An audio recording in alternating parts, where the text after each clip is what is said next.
Alright, Shalom. I am the brother Tasiyat, coming back with another video. But before I start off, I would like to give all praises and the highest honor to the Most High YAHAWAH, BAHASHAM, YAHAWASHI, BAHASHAM Kakadash. I want to give double honor to my elder apostles and teachers of Great Millstone, and peace and salutation to the sincere Akyam across this world who are spreading this knowledge in truth and in sincerity. Okay?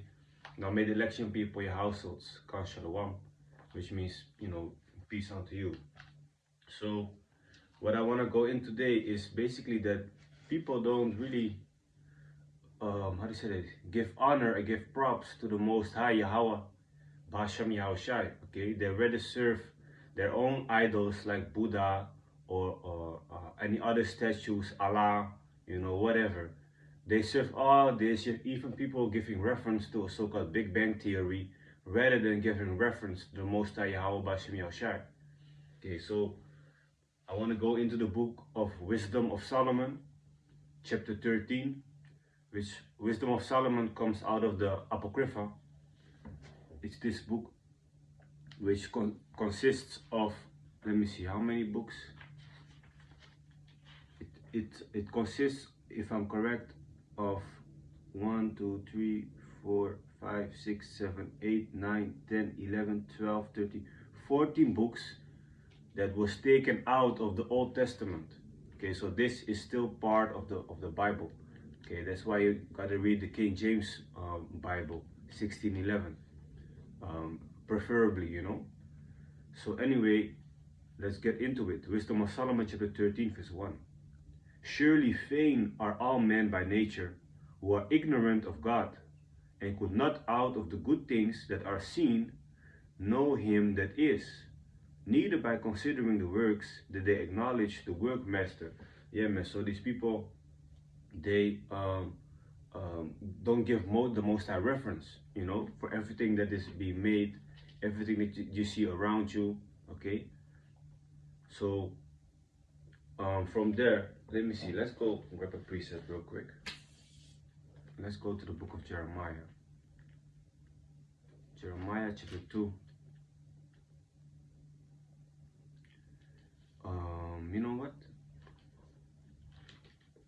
Let me read this later, okay? Because in the beginning I said people rather serve idols, right? Like small puppets, small dolls they create themselves, So I'm gonna go into that, okay? Verse 2.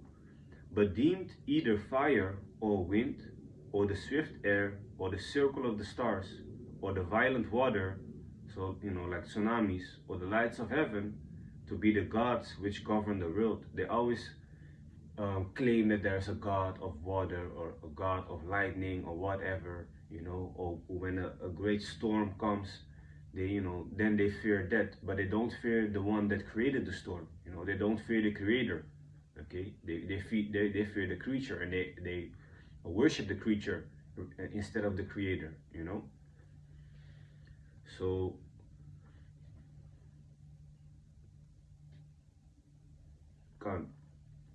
from there, let's go to Romans chapter 1, verse 25. Okay, because that is gonna show you something. Okay, Romans chapter 1, verse 25, and it says, who changed the truth of God into a lie, and worshipped and served the creature. Okay, so again, and worshipped and served the creature more than the creator, who is blessed forever. Amen. They rather serve the creature, like animals. People bow down to certain animals. People actually worshiping animals, so-called holy cow, worshiping statues, whatever, which is just a creation of the Most High Yahweh BAHASHAM YAHAWASHI. Okay, so you should not also be worshipping spirits or ancestors. You can honor your ancestors, but worshipping them is something totally different. Like Surinamese people like to do it. They give a plate of food and they put it in the corner of the house for the so-called spirits that are there. Worshipping spirits for prosperity in their life, to get more love, to get more riches and things like that, to stay healthy. They worship these idols, which is not good, man. The Most High is not down with it. Okay, so it says here, verse 3, with whose beauty, if they being delighted, took them to be gods, let them know how much better the Lord of them is. For the first author of beauty had created them. The Most High is way better, you know. But if they were astonished at their power and virtue, let them understand by them how much mightier he is that made them. Okay, so if they understand that, wait a minute, this statue that they be bowing down is just a stone or made out of wood, how much mightier is the one that created the element, that created all that you can see, that created all the plants, all the animals, all the different planets, you know, has power over all herbs, you know, controls you know, can read your mind, knows every thought, knows everything that you have done, knows everything that you will do in the future, even thousands of years further. Okay, because the scriptures, for example, certain prophecies were written 2,000 years ago and are now coming to pass. So he already knew 2,000 years ago what would happen now. Okay, there's no one that can stand against the Most High, man, actually. Okay, so let me read on verse 5. For by the greatness and beauty of the creatures, proportionably the maker of them is seen. Okay, so if you look at the creation, you automatically actually can praise the Most High and be like, wow, you know. You ever walked, for example, in a forest and looked at the trees, look at the plants, look at the animals, maybe a beautiful butterfly, maybe you see a documentary of Animal Planet, you know, so to speak, on TV. You'd be wondering like, wow, you know, the Most High really created this, you know, like, how did he make this? How did he come up with this? Okay.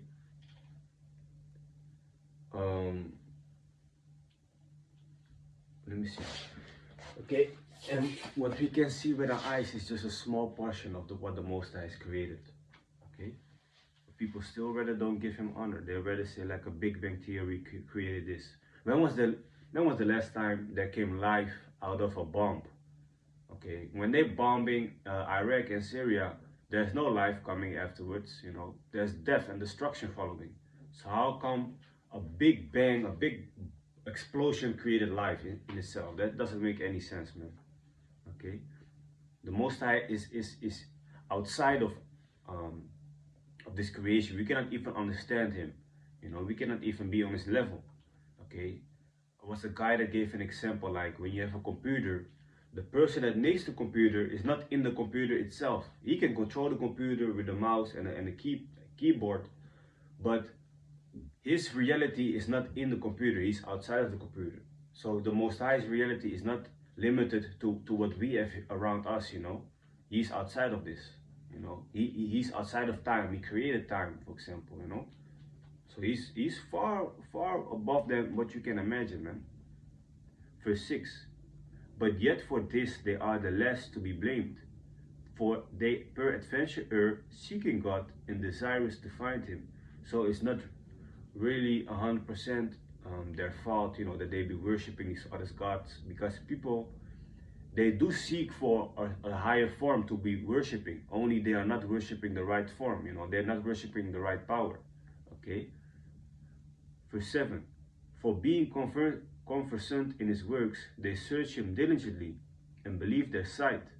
Okay, so people tend, you know, to believe what they see. Meanwhile, the scripture in Hebrews says, you know, we are actually not supposed to be believing once we see. Okay, blessed are those who see, who believe without having seen evidence with your eyes. Okay, Hebrews 11 verse 1.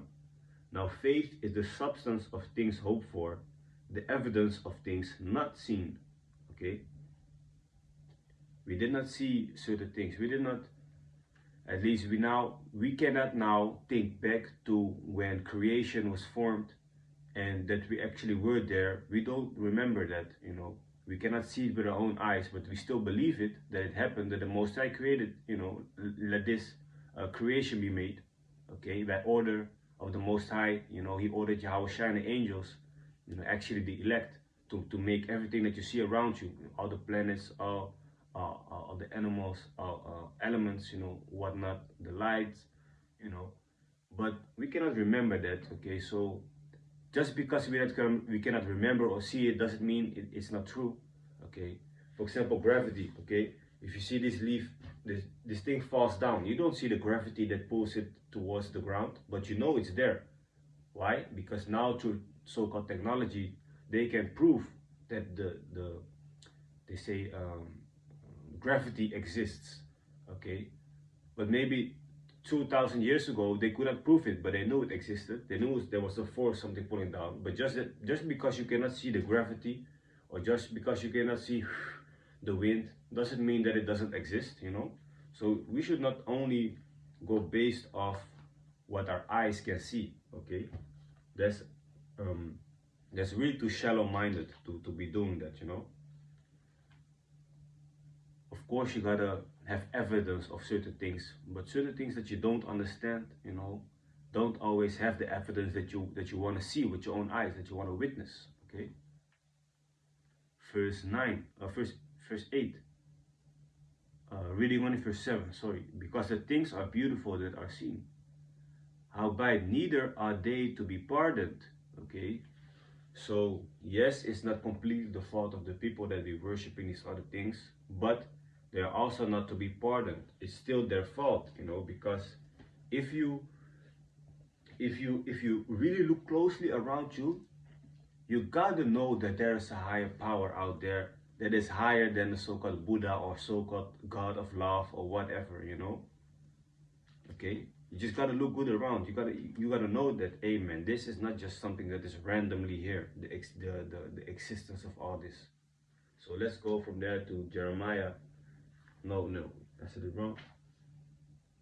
Isaiah, the book of Isaiah, this is in the Old Testament. The book of Isaiah, chapter 2,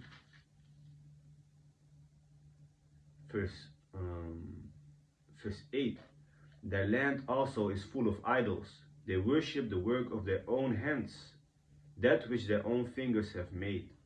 So back in the days, you know, our ancestors in certain times were making, for example, a little statue out of wood, which that wood is dead, and they would worship it.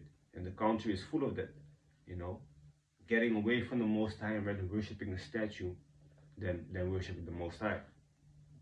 So going back to Wisdom of Solomon, chapter 13, verse 9. For if they were able to know so much that they could aim at the world, how did they not sooner find out the Lord thereof, you see? But because, you know, like I said, man, it's no excuse. If you look closely, you got to know that there's a higher power that created all this, okay? Verse 10, but miserable are they, and in dead things is their hope, who call them gods, which are the works of man's hands, gold and silver to shew art in, and resemblances of beasts.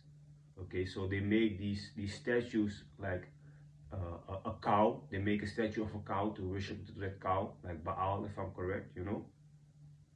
And or a stone, good for nothing, the work of an ancient hand. Like the Muslims have the Kaaba stone. They bow down to a stone, you know. That's something we should not be doing, man. Okay, so from there, let's go to, because I already read Romans. So I already read Romans 1 and 25, which says, we changed the truth of God into a lie and worshipped and served the creature more than the creator, who is blessed forever. Amen. So let's go to Jeremiah chapter 2, verse 26 until 28. As the thief is ashamed when he is found, so is the house of Israel ashamed. They, their kings, their princes, and their priests and their prophets, saying to a stock, thou art my father. So they worship a stick, saying, yeah, this is my father, you know, which is bullshit, of course. And to a stone, thou hast brought me forth. So they say that the stone has made their life, okay, bound down to a stone. For they have turned their back unto me, unto who? YAHAWASHI, okay, and not their face. But in the time of their trouble, they will say, arise and save us. So when trouble comes, they're gonna run to these statues and be like, you know, pray like, hey, save us, save us. Meanwhile, the statue is dead. He's not breathing. He's just standing still. You know, with the smallest earthquake or wind, the statue falls down and it breaks. Gone. Gone is your God. Okay? Verse 28. But where are thy gods that thou hast made thee? Let them arise, if they can save thee in the time of thy trouble. So when trouble comes, let that same idols that you will be worshipping, let them save you. Okay? Don't go asking the Most High to save you. For according to the number of thy cities are thy gods, O Judah. There's a lot of gods that they have, man. Okay, which the word God means power. In the Hebrew, it means Allah, which means power. So they worship a lot of other so-called gods. But the highest, the real God, you know, the Almighty God is the Most High Yahawah. His name, Yah, meaning He, Hawa means exists. He exists. Okay? And we gave him reference through his son, who's not Jesus. His name is not Jesus, but his name is YAHAWASHI. Okay, Yah meaning He, Hawashai meaning deliver, because He's deliverer. You know, he came to deliver the Israelites. Okay, not the whole world. Only the so-called Negroes, so-called Latinos, so-called Native Americans, which are the true biblical Hebrew Israelites. Okay, that the Bible speaks of. So we have videos going more in depth concerning who the Israelites are, of course. Okay, because you are Israelite by the side of your father. Okay, but that's for another topic. So let me see. Let me go back to the book of Wisdom of Solomon, chapter 13. Verse 11. Now a carpenter that felleth timber, after he had sawn down a tree, meet for the purpose. So a carpenter is somebody that's like working as, how do you say that? In Dutch we say timmerman, if I'm correct, you know, like building things, you know, building stuff, having a drill, maybe, you know, just building things, okay? So a carpenter that felleth timber is like wood. After he had if I'm correct, after he had sawn down a tree, meet for the purpose, so he cuts down a tree, and taken off all the bark skillfully round about, and had wrought it handsomely, and made a vessel thereof fit for the service of man's life, and after spending the refuse of his work to dress his meat, had filled himself, and taking the very refuse among those which served to no use, being a crooked piece of wood. Okay, that's what people do. It's just a piece of wood, and full of knots, had carved it diligently. So now that piece of wood, that piece of tree that he chopped, he's really gonna, with a knife, gonna carve it into a human or into an animal shape, something that is just, you know, in his eyes beautiful, and he's gonna worship that eventually. But we're gonna read on. And fashioned, it says, and hath carved it diligently, when he had nothing else to do. He didn't have anything else to do, so he's like, you know what, let me just form this idol, and formed it by the skill of his understanding, and fashioned it to the image of a man. So he created it like, for example, the form of an actual human, or made it like some vile beast, or made it to the form of a cow, for example, you know, laying it over with vermilion, and with paint coloring it red, and covering every spot therein. So he was really coloring that image, you know, to something, you know, I don't know, red, or it might be blue, something beautiful, might even be gold, what they be using, you know, that it seems like, wow, you know. Reading on, verse 15, and when he had made a convenient room for it, set it in a wall, and made it fast with iron. So he really was thinking like, okay, where I'm gonna put this statue? I'm gonna put it right here, highest, you know, on a high thing, and then he's gonna fasten it with iron, so that when you, for example, bump into it, that it doesn't fall. That shows you that, you know, it needs help. It needs to be fastened. Shows you that it's not a real God. Okay.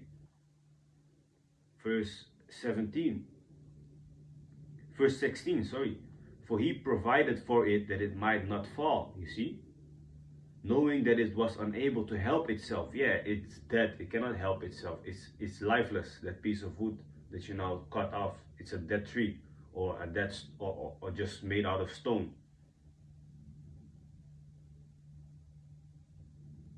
For it is an image and had need of help. You see? You have to carry that image and put it there. The image itself cannot float and put itself over there. It's lifeless, man. Verse 17. Then maketh he prayer for his goods. Now he's going to pray to that thing, for his wife and children, and is not ashamed to speak to that which had no life. He doesn't care. He is not ashamed of praying down to this idol, asking for money, asking for wealth, instead of praying to the Most High YAHAWASHI, who created everything, man. For health, he calleth upon that which is weak. Okay, that idol is weak, but he wants to have health out of it. For life, prayeth to that which is dead. The idol is dead. He's not alive. For aid, humbly beseecheth that which hath least means to help. And for a good journey, he asketh of that which cannot set a foot forward. So here it is, you want to ask an idol that cannot even move itself to bless his journey when he got to go from point A, a 3-day travel, to point B, you know, so to speak. That idol's not going to help him, man. Come on. And for gaining and getting, and for good success of his hands, asketh ability to do of him, that is most unable to do anything. That idol cannot do anything. That idol cannot move. That idol cannot even put his own shoes on, so to speak. But you're praying to this idol, you know, for help and guidance and whatever. So really, man, these idol worshiping is gonna stop when YAHAWASHI comes, you know. And the Most High is just you know, he will soon, you know, bring his judgment. All those people that be worshiping these idols are gonna see when the real power of heaven, when YAHAWASHI returns, they're gonna see that their idols were nothing to begin with, you know. So anyway, I didn't want to make the video too long, but you know, Lord willing, it was edifying. So with that, I want to give all praises and the highest honor to the Most High YAHAWAH, BAHASHAM, YAHAWASHI, BAHASHAM Kodash. I want to give double honor to my elder apostles and teachers of Great Millstone, and peace and salutation to the sincere Akyam. Akyam meaning the brothers, you know, who are pushing this truth and sincerity. May the election be upon your households. Shalom.